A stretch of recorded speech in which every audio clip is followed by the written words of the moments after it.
Cordello Smith claims that when he woke up, Combs admitted he assaulted him when he was unconscious. Cordello Smith claims that he left, he never went back. He alleges he filed a police report but couldn't talk about what happened to him. He says therapy in prison helped him realize that he was a victim of. And he goes on to claim that Combs paid off police to keep the whole thing quiet. There's a big story brewing about a Michigan inmate named Derrick Cordello Smith, who claims that he was essayed by Diddy back in the 90s. Recently, Derrick scored a significant legal victory, and the situation has taken a wild turn. Believe it or not, Diddy himself made a shady move by visiting Derrick in prison and offering him hush money to keep quiet. Yes, you heard that right. Diddy showed up in person with an offer to make everything go away. But Derrick turned him down and decided to share his story about what happened at one of Diddy's parties in 1997. Now everyone is wondering why this case isn't making bigger headlines and why Diddy's alleged male victims are staying silent. But let's be real. If you remember how social media reacted when the first rumors about Diddy targeting male rappers and singers started swirling, it's not hard to see why. Instead of taking the allegation seriously, fans and even other celebrities turned it into a whole joke, with those "no Diddy" memes flooding the internet. They seemed more shocked by the idea that their favorite rapper might be gay than by the serious accusations themselves. So what's really going on with Derrick Cordello Smith, the man who claims Diddy essayed him? And how did he manage to prevent Diddy from selling off his properties? Trust me, this story is only going to get bigger, so let's dive in and break it all down. Everything that you're looking at, they're all tied in together. Every part, as crazy as this seems, as outrageous as it seems, it all ties in. Every bit of it, every facet. Now, first and foremost, let's start with what Derrick Cordello Smith has been revealing. He claims that back in 1997, during a party where they were supposed to discuss a record deal, Diddy spiked his drink and mistreated him while he was unconscious. Take note, he allegedly made intimate advances while Derrick was unconscious. When Derrick woke up and realized what had happened, he immediately left and never returned. For years, he believed it was his fault that he was mistreated that way because he was weak. It was only through therapy in prison that he realized he was a victim of Diddy's actions. And just recently, Derrick Cordello Smith took a bold step by filing a lawsuit and scored a significant win in court. But here's the strange part. The mainstream media has been almost completely silent about it. Only the Law and Crime Network has decided to report on this bombshell. Now for months, we've been hearing disturbing stories about how Diddy mistreated a wide range of people, men, women, even kids. It seems like everyone has a story to tell about the awful things Diddy has done to them. So while this news about Derrick isn't entirely surprising, it's still heartbreaking that someone had to go through such a traumatic experience. And because this case hasn't been covered much, we're here to break it all down for you. Now, Derrick Cordello Smith is currently an inmate at the Ernest C. Brooks Correctional Facility in Michigan. He is also well known to the Michigan court system due to numerous criminal appeals and civil complaints he has filed over the years. Some court officers have reportedly called him a nuisance. Smith has previously sued entities such as the Archdiocese of Detroit, claiming he was essayed and silenced. Smith's court records includes a 1998 conviction for 2 counts of third-degree criminal misconduct. After his parole, he was convicted in 2008 on 6 counts of first-degree criminal misconduct and 2 counts of kidnapping, pleading no contest.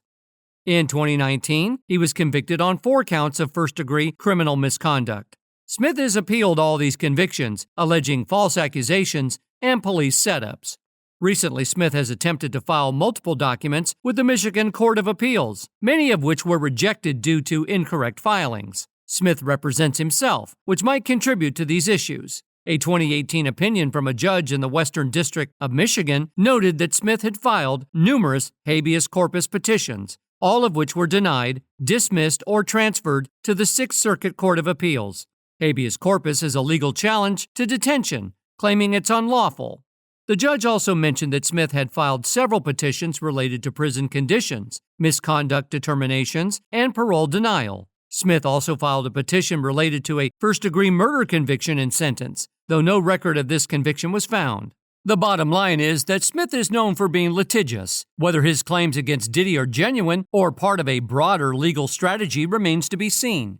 However, the bombshell has turned heads this week as he secured a temporary restraining order against rapper Sean Diddy Combs.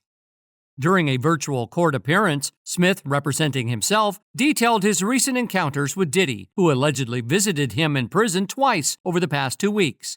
In one of these meetings, Diddy reportedly offered Smith a $2.3 million settlement to drop the case. The reason for this, according to Smith, is that Diddy is looking to sell off his properties to access funds for other matters in his life. Smith argued that if Diddy is allowed to sell his properties in Los Angeles and elsewhere, it would cause him harm, as he claims to have ties to these properties through loans and investments. He cited California civil codes that allow out-of-state justices to halt property transfers as part of his legal argument to prevent the sales. It is important to note that it is reported that Derrick Smith's attorney recorded a conversation where Diddy allegedly offered Smith money to remain silent about the accusations. This recording is said to be part of the evidence in the legal proceedings. The judge acknowledged that the focus of the hearing was on Smith's motion for a temporary restraining order, not a settlement negotiations. Despite some confusion during the proceedings, Smith made it clear that he believes allowing Diddy to proceed with these sales would harm his chances of securing a judgment in his favor. Purposes of this hearing, you filed a motion for a temporary restraining order and/or a preliminary injunction to stop all sales of the property and assets attached to or involved with said property based on the interest of plaintiff and plaintiff's connections to defendants of plaintiff Derrick. The injunction is intended to prevent Diddy from selling his property, which is significant because Diddy listed his home in the Holmby Hills area of Los Angeles for $70 million. This is the same home that Homeland Security agents raided in connection with a SX-teaking investigation by the Southern District of New York. Although no charges or arrests have been made, the case continues to develop. During the hearing, Judge Anna Marie Anzalone stepped away briefly to review additional paperwork, while Smith engaged in light conversation with another attorney present in the courtroom. Smith reiterated that all aspects of his filings are interconnected, no matter how outrageous they may seem. The judge confirmed that Diddy was served with the lawsuit on July 6, 2024, and proceeded to review the complaint that led to the request for a temporary restraining order. In his complaint, Smith alleges that in 1997, while working as a bartender in Detroit, he was invited to a gathering at a Holiday Inn where Diddy would be partying. Smith claims that after consuming alcohol and participating in group intimate activities at the party, Diddy showed an interest in him. Feeling uncomfortable, Smith sat on a couch, but Diddy allegedly offered him another drink, which Smith accepted, thinking it was Jim Beam. Smith alleges that after consuming the drink, he began feeling drowsy and eventually passed out. He claims that when he woke up, Diddy admitted to mistreating him while he was unconscious. These allegations are similar to other lawsuits filed against Diddy since November 2023, where he faces accusations of inappropriate behavior, non-consensual advances, and various forms of mistreatment. Smith's lawsuit goes further, accusing Diddy of paying off Detroit and Monroe police officers to keep the incident under wraps. Smith alleges that it was only while in prison that he fully came to terms with being a victim of SA, prompting him to file a lawsuit seeking $100 million in damages. Despite the seriousness of these allegations, the media has largely been silent on Smith's case, a stark contrast to the extensive coverage of the other lawsuits against Diddy. This silence has fueled speculation about whether Diddy is being protected by powerful allies or whether the allegations are being deliberately downplayed. Smith, however, is not backing down. After rejecting a $2.3 million offer from Diddy to drop the lawsuit, he continues to press forward with his legal claims, determined to bring this case to light and seek justice for the alleged wrongs done to him. Interestingly, the only public figure to comment on this situation so far is Diddy's former bodyguard, Gene Deal. During his appearance on The Art of Dialogue, Gene discussed Smith's allegations, but his comments sparked backlash. Gene turned the situation into a joke, laughing while recounting Smith's claims that Diddy had SA'd him in 1997. Fans were quick to call him out, accusing him of disrespecting male victims of SA and perpetuating harmful attitudes towards male survivors. Derrick Lee claims that in 1997, Diddy him. I know it. One person even said, "Laughing at a dude that got sedated and mistreated is crazy." This controversy highlights a broader issue. The way male victims of SA, especially in the entertainment industry, are often mocked or dismissed, with people focusing more on whether the victims might be gay rather than the criminal allegations themselves. This has been a recurring theme, as several men have accused Diddy of spiking their drinks and mistreating them while they were unconscious. Yet instead of addressing the severity of these allegations, much of the conversation has revolved around homophobic reactions.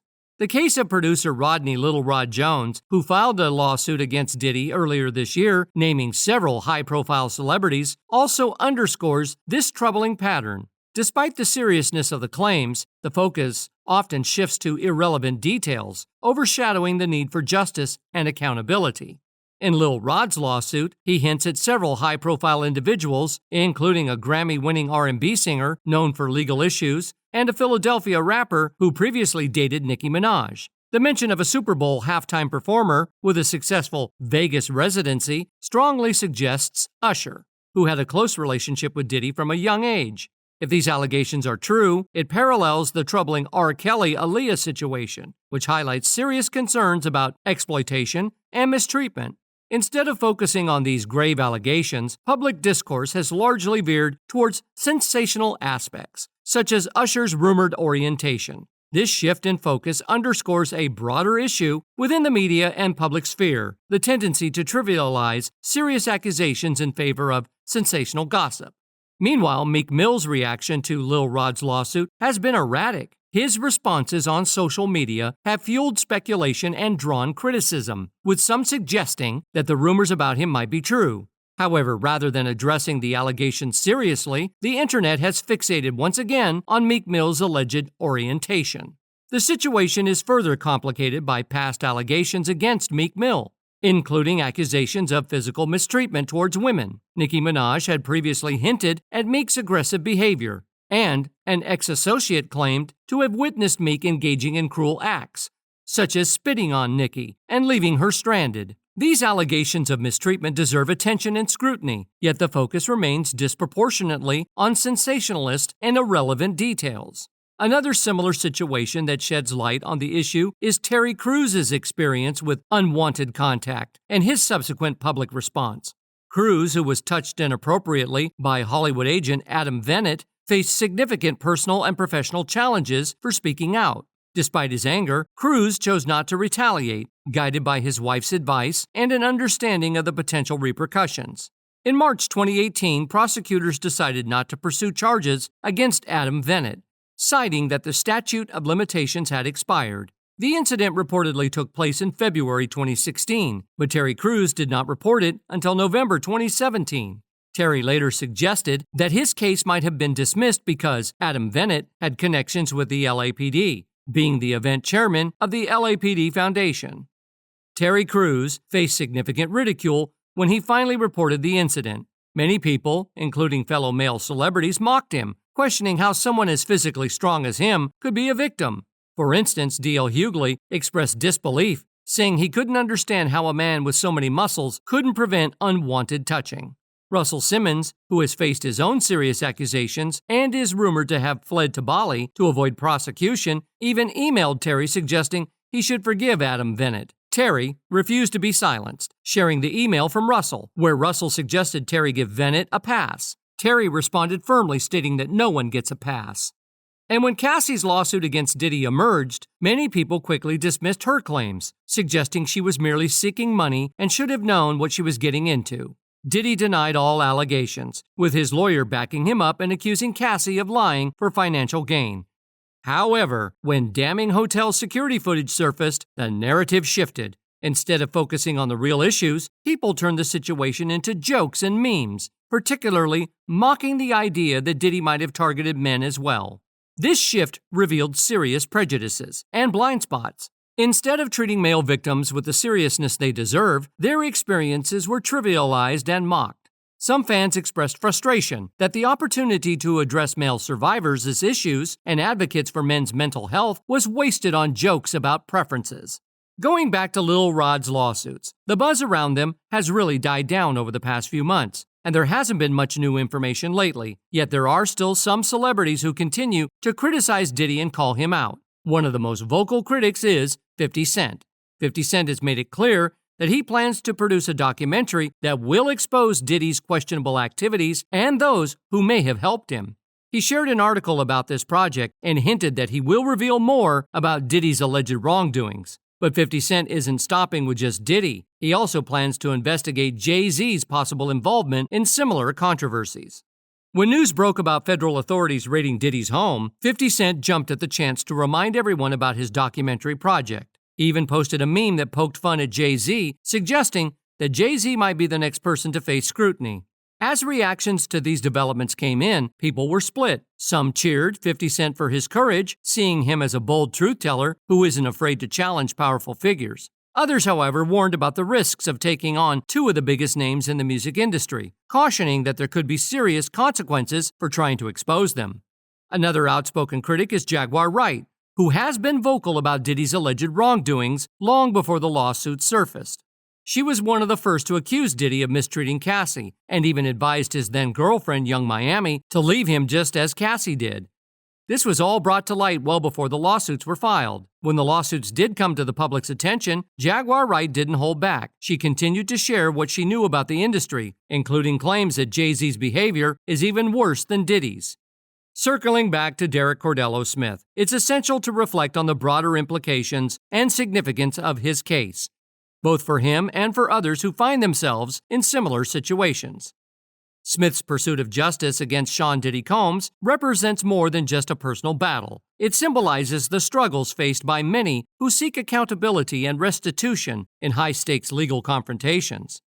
Smith's legal actions, including his substantial $100 million claim and the temporary restraining order against Combs, illustrate the intensity of his fight for justice. The restraining order was granted for 90 days, a crucial step that prevented Combs from selling his properties and potentially evading any financial judgments that might be ruled against him. This order was a temporary but significant victory for Smith, showcasing his determination and seriousness of his claims. Smith's attempt to secure a default judgment because of Combs' failure to respond legally highlights the procedural hurdles and complexities involved in such cases. The eventual outcome of whether Smith will receive the full financial compensation he sought or further legal remedies is still uncertain. However, his partial victory could serve as an inspiration for many other victims to come forward and share their stories, with the hope that they too could win a legal battle against this once revered, now discredited mogul. As we all know, several women have come forward with serious accusations against Diddy, shedding light on the darker side of the once revered mogul. The first one to stir up this whole lawsuit saga is Cassie, and we all know what she's been through. Her brave step forward has set the stage for other voices to be heard. Then there's April Lampros, who has shared her painful experiences of mistreatment by Diddy during the same era. Her story, like Cassie's, brings attention to a pattern of troubling behavior. Joy Dickerson has also come forward, alleging that she was sedated and mistreated by Diddy back in 1991 while she was a student at Syracuse University. Joy's claims are particularly alarming, as she suggests that Diddy not only mistreated her, but also recorded the incident without her consent, further betraying her trust and privacy. Unfortunately, these accusations have often been dismissed or ignored, with little advancement in the legal proceedings. Many of these cases have stalled, leaving the victims feeling neglected and unsupported. However, recent changes in the situation indicate that the balance of power might be shifting. As Diddy's influence appears to be waning, there is growing hope that justice could finally be served. This potential shift offers a glimmer of hope to the many victims who have long awaited acknowledgement and justice for their suffering. It raises questions of whether Diddy will eventually face legal repercussions for his actions and if true justice will prevail for those who have bravely come forward. What are your thoughts on this evolving situation? Do you think Diddy will face legal consequences in the end? Will justice finally be achieved for the victims who have spoken out? Share your opinions in the comments below. As we await further developments, don't forget to like, subscribe, and explore our other videos for more content like this.